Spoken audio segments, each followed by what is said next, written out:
Mr. Dowling. If you were speaking to prospective students and they were asking you why study computing, what would you tell them? Well, the most commonly cited reasons tend to be that there's a lot of employment. The employment tends to be quite well paid. Experienced computing graduates are hard to get, and it's very knowledge intensive, so employers tend to treat their employees quite well. And it tends to be a very good career to travel on if you're inclined to travel. However, for me, the single most important reason that you might consider doing computing is that the technology is constantly changing. New career opportunities are constantly opening up. And so, for example, you might start out working as a programmer. 5 years later, you might be working in mobile apps. A couple of years later, you might be working in cloud applications or running cloud centers. And who knows what you'll be doing 3 or 4 years after that. If you don't want to do that, you can kind of stick with the same career for a long period of time. But there's space for a lot of different types of people.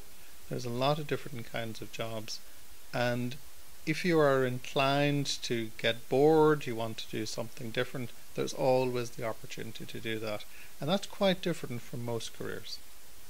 Now, LYIT is very up to date in offering different programs of computing, and that is very relevant to the industry. What advice can you give to future students in choosing the program that is best for them? Don't do an overly specialized course. If you look at all of our courses, they tend to be a BSc in computing or a BSc in computing with security and digital forensics or with computer games development. That's deliberate. If you look at some courses, they're, a BSc in computer games development. Now that course is all about computer games development. It's not the worst thing in the world. You'll be a good programmer, you'll probably be good at maths at the end of it, and that's all fine and it's very employable. But a good general degree in computing with some specialism is probably the way to go, because the industry keeps changing. It's great at the moment. There's huge demand for security graduates, but in 10 years' time, if that changes, it won't matter for people who are security graduates, because they'll be able to easily move into other careers. If it does happen to change, probably won't, but that option is there. So a good general computing education, and if you have a particular interest in something like security in games, that's great, because if you're interested in it, it'll probably be easier to do well, but it's not absolutely essential.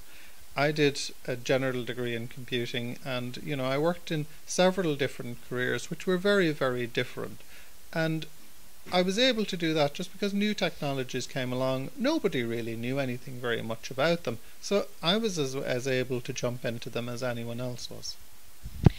How involved is the Department of Computing with the outside industry?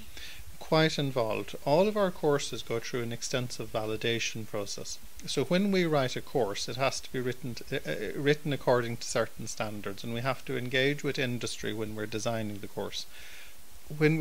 Once we've designed the course, we then have to validate the course.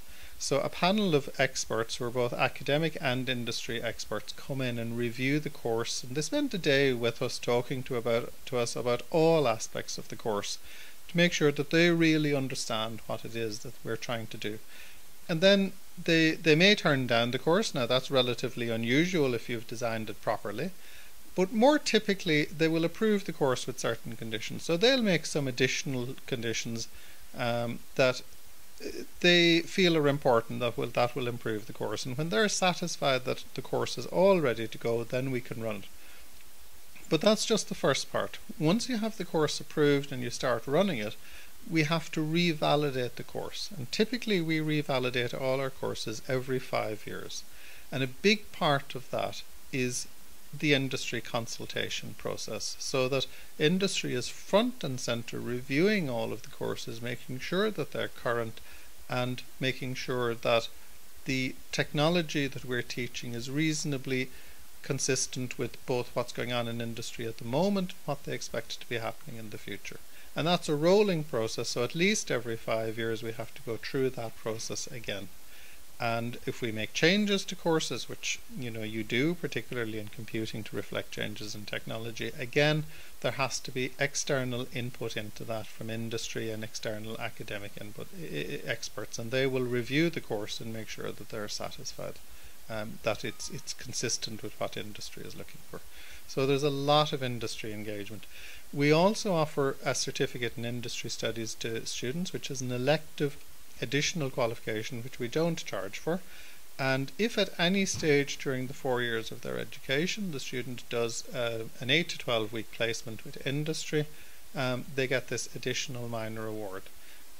We introduced it 3 years ago, and the number of people who are taking it is roughly doubling every year. It's really taking off. So for example, Silver Cloud Lining over in the CoLab just took on 7 students from 3rd and 4th year as interns who will get that award. Pramerica take on students, CETA take on students, and dozens of other companies around the Northwest have taken on students. And again, part of that process is that students feedback what they've done to us. They complete a report which we read, and we input that into our own kind of planning process, so that what the students are coming back and telling us about their work experience is being fed into the next iteration of the course redesign. Mr. Darling, thank you very much for that. Thank you very much.